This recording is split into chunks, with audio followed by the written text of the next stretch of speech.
மீனா உடம்பு சரியில்லன்னு சொல்லிட்டு படுத்திருக்காங்க. அந்த நேரத்தில முத்து வராங்க. "என்னாச்சு மீனா? ஏன் இப்படி படுத்திருக்க?" அப்படி சொல்லிட்டு கேட்குறாங்க. என்னன்னு தெரியலங்க. ஒரு மாதிரி அசதியா இருக்குது. தலையெல்லாம் சுத்துற மாரி இருக்குது. வாமிட் வர்ற மாரி இருக்குது அப்படின்னு மீனா சொல்லிக்கிட்டு இருக்காங்க. உடனேவும் சரி வா நம்ம ஹாஸ்பிட்டலுக்கு வேணா போயிட்டு வரலாம் அப்படின்னு முத்து சொல்லிக்கிட்டு இருக்கும்போதே மீனா வாந்தி எடுத்துடுறாங்க. எனக்கு என்னமோ இந்த வாந்தி வந்து வேற வாந்தி மாரி இருக்குதுங்க. நீங்க வேணா பிரெக்னன்சி கிட் வாங்கிட்டு வாங்க. நம்ம செக் பண்ணி பார்க்கலாம் அப்படின்னு சொல்லி சொன்னதும் முத்துக்கு ரொம்ப சந்தோஷமா இருக்கு. இப்பவே வந்துடுறேன் மீனான்னு போயிட்டு வராங்க. வந்து செக் பண்ணி பார்த்தா மீனா கன்சீவா இருக்கிறது தெரியுது. உடனே முத்துக்கு சந்தோஷம் தாங்க முடியல. மீனாவ தூக்கிட்டு அப்படியே சுத்துறாங்க.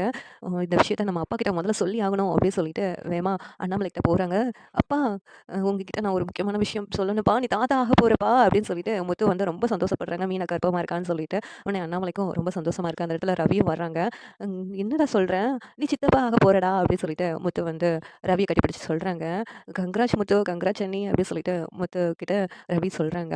இங்க விஜயா வந்ததும், என்ன அண்ணாமலை இருந்துட்டு, "நீ பாட்டியாக போற, மீனா கர்ப்பமா இருக்கா" அப்படின்னு அண்ணாமலை சொல்றாங்க. உடனேவும் விஜயா இருந்துகிட்டு, "இதுல என்ன சந்தோஷம்?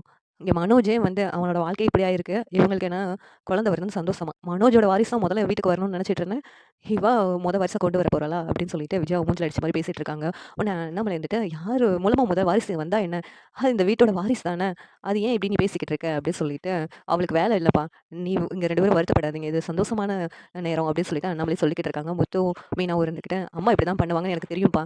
நான் இத நினைச்சு எதுக்கு நான் வருத்தப்பட போறேன்" அப்படின்னு சொல்லிட்டு முத்துவும், மீனாவும் சொல்லிக்கிட்டு இருக்காங்க. இன்னொரு பக்கம் மனோஜ், "இங்க நான் ரோஹிணி பிரிஞ்சு வருத்தமா இருக்கேன். இவங்க நல்லா ஜாலியா இருக்காங்க" அப்படின்னு மனோஜ் ஒரு பக்கம் பேசிட்டு இருக்காங்க. இந்த விஷயம் தெரிஞ்ச சுருதி இருந்துகிட்டு மீனாவுக்கு கால் பண்ணி, "கங்ராட்ஸ் மீனா.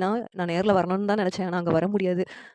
அதான் உங்கள பார்க்க முடியல. சாரி மீனா" அப்படின்னு சொல்லிட்டு இருக்காங்க. "இருக்கட்டும் சுருதி" அப்படின்னு சொல்லிட்டு மீனாவும், "முத்துகிட்ட குடுங்கன்னு" சொல்லிட்டு முத்துக்கும் கங்ராட்ஸ் சொல்றாங்க. ரொம்ப நன்றி பல குரல் அப்படின்னு சொல்லிட்டு முத்து சொல்லிக்கிட்டு இருக்காங்க. இந்த சீரியல் எப்படி தான் நல்லா இருக்கும்னு நீங்க நினைக்கிறீங்கன்னு கமெண்ட் பண்ணுங்க. இந்த வீடியோ பிடிச்சிருந்தா லைக் பண்ணுங்க, ஷேர் பண்ணுங்க, சப்ஸ்கிரைப் பண்ணுங்க. Thank you.